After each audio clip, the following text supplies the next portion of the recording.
feriados, então eu já vou ficar ligeira aqui no assunto, tá?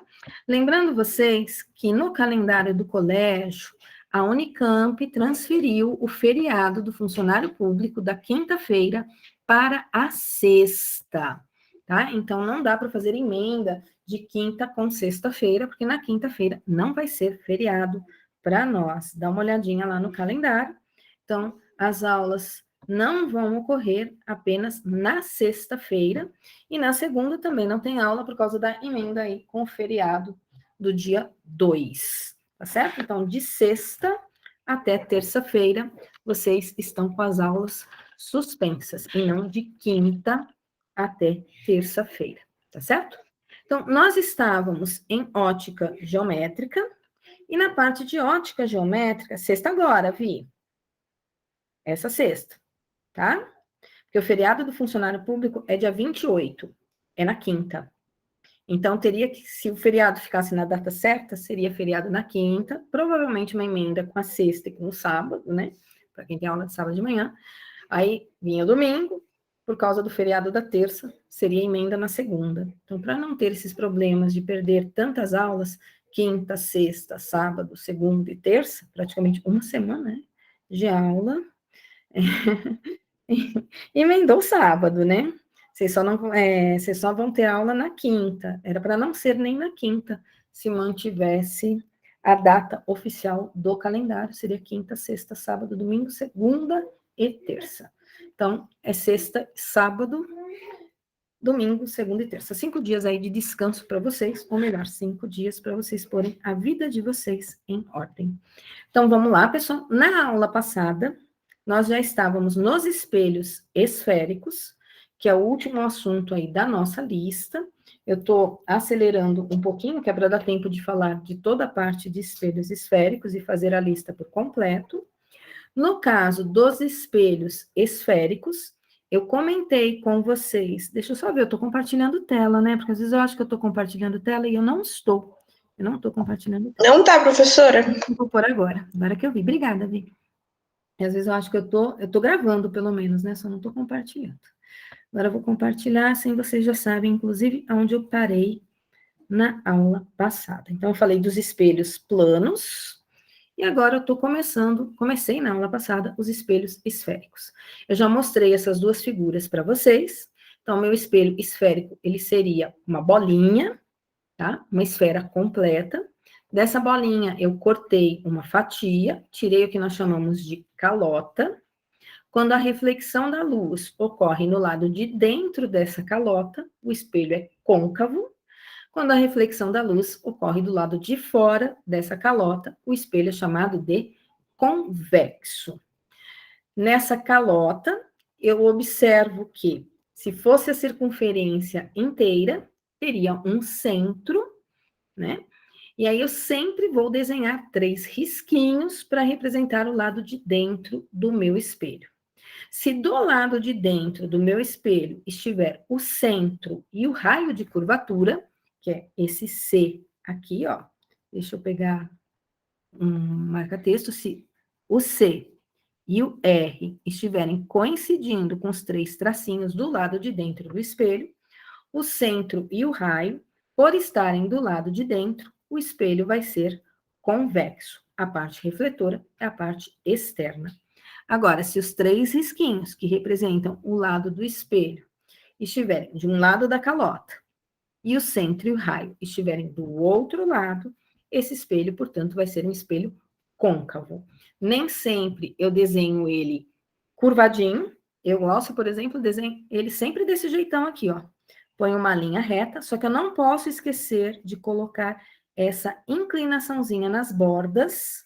Sem inclinação é espelho plano, tá? Não posso esquecer de colocar os 3 risquinhos, porque sem os 3 risquinhos eu não sei se é côncavo ou se é convexo. Então, essa nomenclatura, esse jeitinho de desenhar aqui é importante para nós. Eu falei também na aula passada que eu tenho uma nomenclatura para os espelhos esféricos.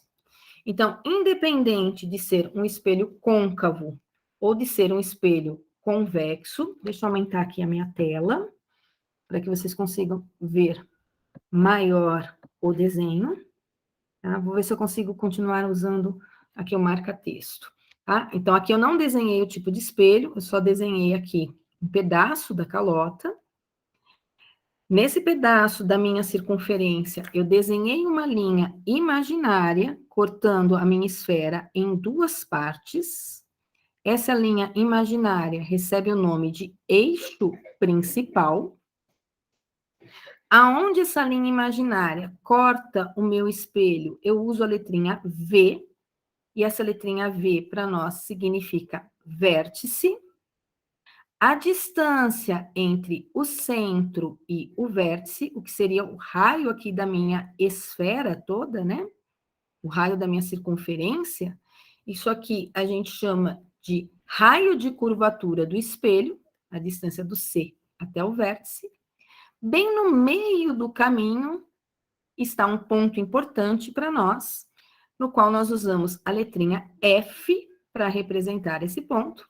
E essa letrinha F nada mais é do que a distância do foco até o vértice, ou distância focal. Então, C é o centro de curvatura, F é o foco do espelho, e esse F minúsculo, que é a distância do foco até o vértice, a gente chama de distância focal. Se o raio de curvatura do meu espelho for 20 centímetros, a distância focal é 10. Se o raio de curvatura do meu espelho for 40 centímetros, a distância focal é 20. A distância focal é sempre metade do raio de curvatura. Isso a gente sabe experimentalmente, tá? Aqui na minha figura, eu tenho na parte 1 vários raios de luz paralelos que incidem em um espelho do tipo côncavo. Então, aqui seria do lado direito, a parte de dentro do meu espelho. Quando eles incidem no espelho, vejam que todos eles refletem, tá? E ao refletirem, estou passando aqui um vermelhinho em cima do raio refletido, todos eles, raios refletidos, se encontram em um ponto. E esse ponto é o que nós chamamos de foco. A distância do foco até o vértice do espelho é a distância focal.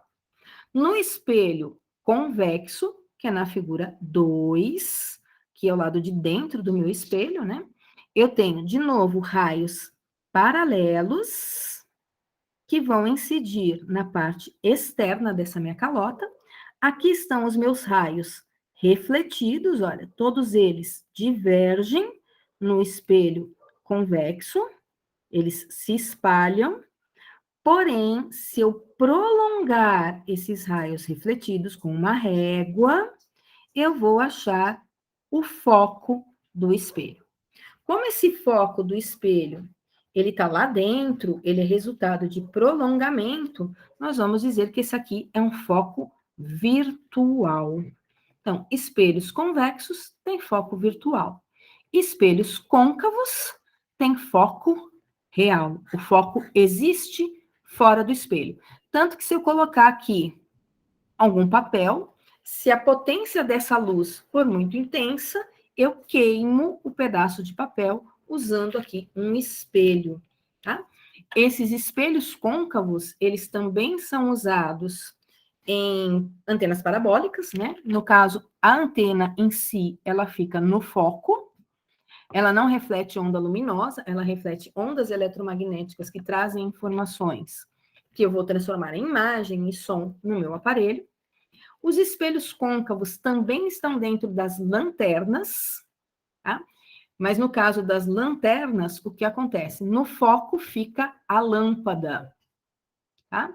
E aí, como a lâmpada está no foco, eu vou ter raios de luz indo aqui para trás, na minha lanterna. E o terceiro princípio da ótica geométrica me diz que o caminho que a luz faz para ir é o mesmo que ela faria para voltar. Então, se a luz está vindo da direção do foco, ela atinge o meu espelho e reflete paralelo. Então, ela faria aqui o caminho no sentido oposto. Por isso que fica no foco. Porque aí todos os raios de luz que vão para dentro da minha lanterna, ao atingir o espelho, eles vão sair todos refletindo paralelamente melhorando assim a luminosidade da onde eu quero visualizar, certo? Quando a gente fala nos espelhos, a gente vai fazer construção de imagens. No espelho plano, a gente fez construção de imagem, né? Tinha lá o espelho plano, eu tinha um ponto A, e eu conseguia desenhar a imagem desse ponto A, só medindo a distância do A até o espelho e repetindo essa distância dentro do espelho. Tá? Era simétrico. Eu ainda poderia pensar na construção dessa imagem do ponto A, levando em consideração vários raios de luz incidentes e refletidos. Tá? Lembrando que o raio incidente e o raio refletido têm os mesmos ângulos em relação à normal, e aí eu prolongaria os raios refletidos para ter a imagem do ponto A.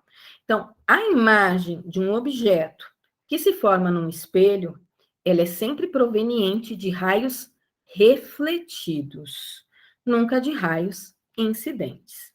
No caso dos espelhos esféricos, eu vou começar com os côncavos, depois eu vou para os convexos, tá? O que acontece com alguns raios de luz quando atingem um espelho côncavo? Então, reparem que eu desenhei um espelho aqui do lado direito, ó. Peguei a imagem, né, de um livro. Tá aqui os risquinhos, mostrando que esse lado aqui é o lado de dentro do meu espelho. Fora do espelho, eu tenho o centro. Tá aqui o meu vértice. Tudo isso está em cima do eixo principal. Aqui tem a letra Ezinho, do eixo principal. Tá? O foco está bem no meio, entre o vértice e o centro. Peguei um raio de luz paralelo ao eixo principal. Quando eu pego um raio de luz paralelo ao eixo principal, o que acontece? Quando esse raio de luz incide no espelho, eu desenho perpendicular ao espelho a reta normal. Perpendicular seria formando 90 graus. Eu vou observar que entre o meu raio incidente e a minha reta normal tem um ângulo I. Eu vou desenhar um ângulo R igual ao ângulo I e vou desenhar aqui o meu raio refletido. E o que eu observo quando eu faço esse experimento dos raios paralelos? Eu observo que todo raio de luz paralelo, ao refletir no espelho côncavo, ele reflete passando pelo foco. Vou até voltar aqui no meu slide anterior, que mostra exatamente isso, ó. No espelho côncavo, tá aqui, raio paralelo, raio paralelo. Aqui seria o meu eixo principal, raio paralelo, raio paralelo. Todo raio paralelo, quando incide num espelho do tipo côncavo, quando reflete, os raios de luz refletem atingindo o foco. Então, o meu primeiro raio de luz principal, que é importantíssimo eu saber, é esse aqui. Raios de luz paralelos, não importa se eles venham de cima ou se eles venham aqui de baixo, todos eles, ao incidirem no espelho côncavo, reflete para o foco. Então, tá aqui o meu eixo principal, tá ali o meu espelho. Sempre eu imagino uma tangente à minha circunferência, desenho uma linha imaginária perpendicular, formando 90 graus, marco o ângulo I, desenho um raio refletido. Lembrando que ângulo I e ângulo R são iguais. Então, eu tenho aqui em cima um ângulo I, aqui embaixo eu tenho um ângulo R. Se eu pegar um outro raio de luz vindo por baixo, eu desenho uma outra linha imaginária e tangente ao meu espelho, desenho uma outra reta normal, tenho um outro ângulo I, tenho um outro ângulo R, e o encontro dos meus raios refletidos me mostra o foco. Então, todo raio de luz que incide paralelo num espelho esférico, ao refletir, ele reflete passando pelo foco. É o que está dizendo aqui, ó, essa caixinha aqui de baixo, tá? Sobre raios incidentes, paralelo aí ao eixo principal. Deixa eu descartar os rabiscos, senão ele vai levando esses rabiscos o tempo todo. Tá aqui a figura mostrando exatamente isso, mas existe também o terceiro princípio da ótica geométrica, que me diz que o caminho que a luz faz para ir é o mesmo que ela faria para voltar. O que isso me diz? Isso me diz que se eu pegar raios de luz que passam pelo foco, todo raio de luz que vem passando no foco, quando ele atinge o espelho, ele reflete. De que maneira? Ele reflete paralelo. Tá? Então, o caminho que a luz faz para ir é o mesmo que ela faria para voltar. Então, todo raio de luz que passa pelo foco, ao atingir o espelho, reflete paralelo. E todo raio de luz que incide paralelo, ao atingir o espelho, reflete passando pelo foco. Outro raio de luz importante para nós é o raio de luz que passa pelo centro do espelho. Tá? Por que é importante esse raio de luz que passa pelo centro do espelho? Porque o raio de luz que passa pelo centro do espelho, ele atinge o espelho e ele volta pelo centro. Por que isso acontece? Isso acontece porque o meu raio de luz incidente está formando 90 graus com a superfície do meu espelho, ou melhor, está formando 0 graus com a minha reta normal. O meu raio de luz incidente está exatamente em cima da reta normal. A reta normal forma 90 graus com a superfície do espelho, tá? Mas o meu raio de luz, como ele está em cima da reta normal, o ângulo de incidência é 0. Se ele incide com ângulo 0, ele reflete com ângulo 0. Então, o raio que foi pelo centro, ele volta também passando pelo centro. Um outro raio de luz importante para nós, no caso dos espelhos côncavos, é o raio de luz que vai na direção do vértice.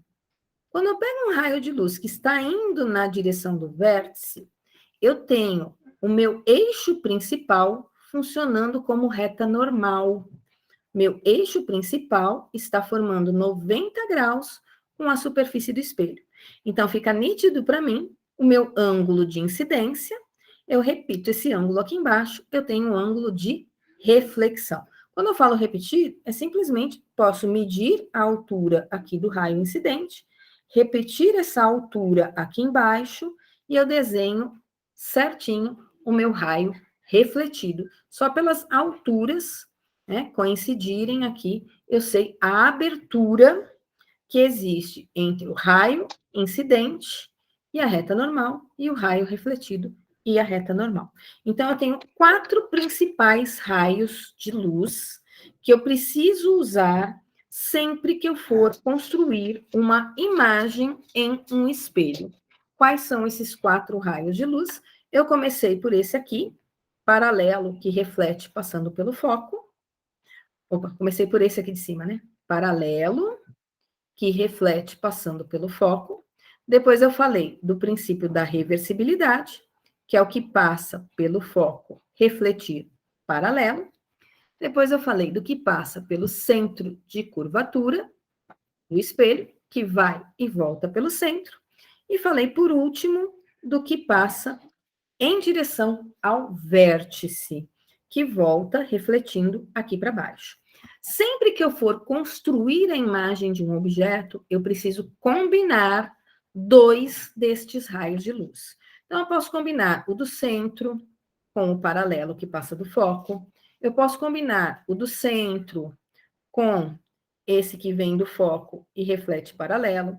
Eu posso combinar o paralelo com o que vem do foco, eu posso combinar qualquer um deles com o que vem do vértice, mas eu sempre preciso de 2 destes principais raios para construir imagens, tá?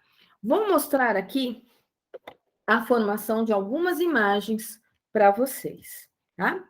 Tem o site do GeoGebra também que faz essa demonstração da construção desses raios de luz. Daqui a pouquinho eu vou lá para o site, tá? Para o simulador. Então, eu coloquei um objeto aqui nessa imagem, um objeto AB, que é essa setinha aqui, ó, em cima do eixo principal. Aqui está o meu eixo principal, tá? E coloquei um objeto além do centro de curvatura. O que significa além do centro de curvatura? Eu diria assim, ó, tá antes de chegar aqui no centro. Está o centro, está o vértice, está o foco. Eu pus meu objeto antes do centro. Nessa figura, tem 2 raios de luz incidentes que eu peguei daqueles 4. Eu peguei o raio de luz paralelo ao eixo principal, tá? Quando eu pego paralelo ao eixo principal, o que eu sei sobre ele? Ele reflete passando pelo foco. Eu peguei um outro raio de luz que passa pelo foco. E eu sei o que acontece com o comportamento do raio de luz que passa pelo foco. Ele reflete paralelo. O encontro dos 2 raios refletidos me dá a imagem da pontinha dessa seta. Então, da pontinha da seta, que é o ponto A, eu peguei 2 raios de luz e achei a imagem do ponto A.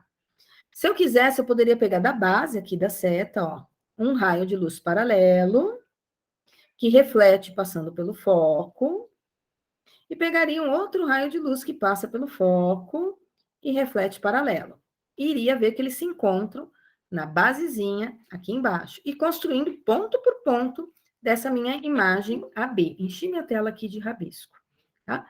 Mas eu poderia ter feito isso. Depois eu vou para a lousinha e faço para vocês verem a construção de vários outros pontos, tá? Aqui do lado eu tenho uma foto de uma situação no laboratório. Vejam que eu tenho uma fonte de luz, isso aqui é uma fonte, tá? Essa fonte foi tampada com um papel branco, e esse papel branco, ele está vazado o formato da seta. Aqui, nesse pedestal, está um espelho côncavo. Então, eu tenho raios de luz saindo da fonte, incidindo no espelho côncavo e refletindo num papel, formando a projeção de uma imagem. Vejam que esse papel, ele está posicionado entre o espelho e a fonte de luz, que seria o meu objeto. Então, aqui está o meu objeto, que é a minha fonte de luz. Aqui está o meu espelho, e aqui se formou a imagem. A imagem está entre o centro e o espelho. Como que eu classifico essa imagem? Como existe um encontro dos raios refletidos, eu classifico essa imagem como real. Eu não precisei prolongar nada para a imagem se formar. O que mais eu sei? Eu sei que o meu objeto está apontando para cima. A imagem do meu objeto está apontando para baixo. Então, eu vou dizer que essa imagem é uma imagem invertida, quando comparada com o meu objeto. Se eu olhar o tamanho do meu objeto e olhar o tamanho da imagem, então, se eu comparar a altura do objeto com a altura da imagem, eu vejo que a imagem está menor do que o meu objeto. Então, eu classifico essa imagem como real, invertida e menor. Próxima situação para eu construir imagem de um objeto. Está aqui o meu objeto, setinha AB, apontando para cima. Está aqui o meu eixo principal. Aqui está o meu espelho côncavo e 2 raios principais. Paralelo, atinge o espelho, reflete no foco. Poderia pegar o do vértice, poderia pegar o do centro, não dá para pegar, porque o objeto está sobre o centro, mas eu posso pegar qualquer um daqueles 4. Aqui eu peguei, de novo, o do foco, e eu sei que passa pelo foco, reflete paralelo. Vejam que o encontro dos raios refletidos está a imagem do meu ponto A. Os raios de luz saíram aqui de cima da setinha, onde eles se encontraram, está a ponta da setinha. Olhando a foto do laboratório, aqui está a minha fonte de luz, que seria o meu objeto. Aqui está o meu espelho. E aqui está a projeção da imagem. Vejam que o papel que projeta a imagem está na mesma posição do meu objeto. Não existe distância separando entre eles. Olha na figura, o meu objeto estava sobre o centro, a imagem formada também está sobre o centro. Como eu classifico essa imagem? Os raios refletidos se encontraram. Sempre que eu projeto uma imagem, os meus raios refletidos se encontram, por isso essa imagem é chamada de real. Ela existe fora do espelho. Um espelho plano não projeta imagem. Um espelho plano tem apenas uma imagem dentro dele. E essa imagem que está dentro dele é uma imagem virtual. Tudo que é virtual eu não consigo projetar, tá? Então, projetei, tá? Existe a projeção. Aqui é projetei. A partir do momento que eu projetei uma imagem, eu tenho uma imagem real. O que mais eu sei dessa imagem real que eu projetei? O objeto aponta para cima, a imagem aponta para baixo. Portanto, ela é invertida. Se eu olhar a altura do meu objeto e a altura da imagem, eles têm o mesmo tamanho. Então, na situação anterior, eu tive uma imagem real, porque projetou, é invertida, porque está de ponta cabeça, mas ela era menor. Agora eu estou com uma imagem também real, porque projetei, também é invertida, porque está de ponta cabeça, mas agora ela está do mesmo tamanho. Outra situação é aquela onde eu tenho o meu objeto está aqui, ó, posicionado entre o centro e o foco, tá? Então, olha onde está o meu objeto, aqui. Olha onde está o meu espelho. E olha onde aparece a imagem projetada. Então, meu objeto ficou numa posição entre o espelho e a imagem. Então, meu objeto está aqui está o meu espelho, e aqui atrás está a imagem. Como que eu construo essa imagem? Sempre pegando dois raios de luz. Se eu pegar paralelo, reflete passando pelo foco. Se eu pegar o que vem do centro, ele atinge o espelho e volta passando pelo centro, ó. Posso pegar o do centro, unir centro, ponta de objeto e espelho. Meus raios refletidos se encontram, tá? Posso pegar o que passa pelo foco, ele reflete paralelo. E aí, o encontro dos raios refletidos é o que dá a imagem. Sempre eu pego a imagem da pontinha da seta, tá? Como eu classifico essa imagem? Real, porque eu projetei, tá lá na tela. Invertida, porque meu objeto está para cima, a imagem está para baixo. E quando eu comparo o tamanho da imagem projetada com o tamanho do meu objeto, eu vejo claramente que essa imagem está maior. Outra possibilidade, eu posso colocar o meu objeto em cima do foco. Olha o que acontece quando eu coloco um objeto em cima do foco. Raios paralelos refletem passando no foco. Aqui não dá para eu pegar o que passa pelo foco, tá? Porque o meu objeto está lá em cima. Então, eu peguei o do vértice. Quando eu pego do vértice, aqui está o meu ângulo I, reflete com o ângulo R, que é igual. Poderia pegar o do centro, passa ali na ponta do objeto, atinge o espelho e reflete. Todos os meus raios refletidos estão paralelos. Se os meus raios refletidos estão paralelos, isso significa que eles não se encontram. Se eles não se encontram, eu não tenho uma imagem projetada.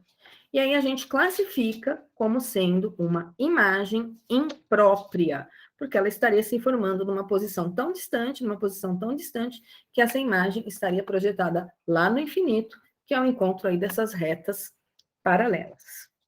Última situação seria aquela na qual eu tenho o foco, tenho o vértice do meu espelho, e olha onde eu coloquei meu objeto. Numa posição entre o foco e o vértice. Tá aqui meu objeto. Desse objeto, eu posso pegar vários raios de luz. Um que veio aqui do foco, mas não veio, na verdade, do foco, né? É como se tivesse vindo do foco, refletiu paralelo.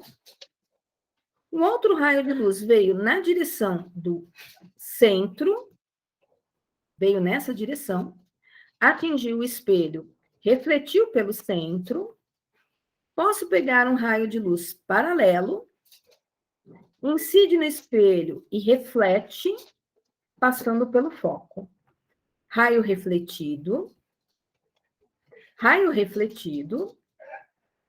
e raio refletido. Tenho 3 raios refletidos aqui, divergindo. O que eu faço? Eu prolongo eles. Do prolongamento está a imagem. Vejam que essa imagem, ela é resultado de prolongamento. Se ela é resultado de prolongamento, eu não projeto, tá? Essa imagem, ela é virtual, porque ela só existe dentro do espelho. Quando eu comparo a altura do meu objeto com a altura da imagem, eu percebo que a imagem está maior, o meu objeto aponta para cima, a minha imagem aponta para cima também. Então, ela é chamada de direita. Aqui eu tenho uma foto, está uma vela em pé. Observem que no espelho eu tenho uma imagem lá dentro da vela maior. Vejam que a lousa está aparecendo dentro do espelho também, ó, mas ela está de ponta cabeça. Então, eu conseguiria projetar essa lousa, mas eu não conseguiria projetar a vela, porque ela só existe lá dentro, tá? Tô voltando aqui para... Aqui é convexo, né? Que eu vou falar na próxima aula, mas eu vou voltar aqui uns slides, só para abrir esse simulador aqui para vocês. Deixa eu ver se eu consigo... Não consigo abrir o site do simulador. Deixa eu ver se eu consigo abrir ele aqui fora. Deixa eu ver se...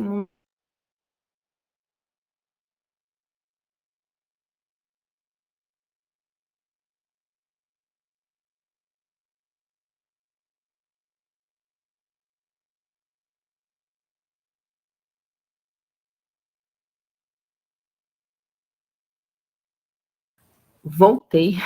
Eu fui abrir o... o Deus de GeoGebra me derrubou, não, eu mesma me derrubei, né?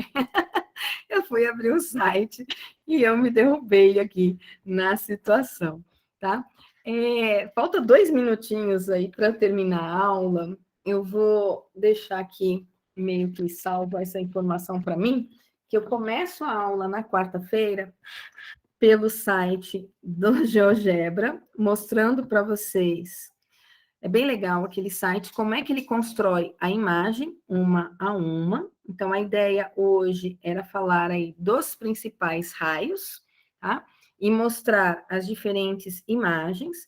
Eu estou tirando a chamada de vocês aqui por essa lateral, que vocês devem estar vendo aí compartilhada, aparece Glaucia 2 vezes, né? Está indo até o João Pedro Salmento.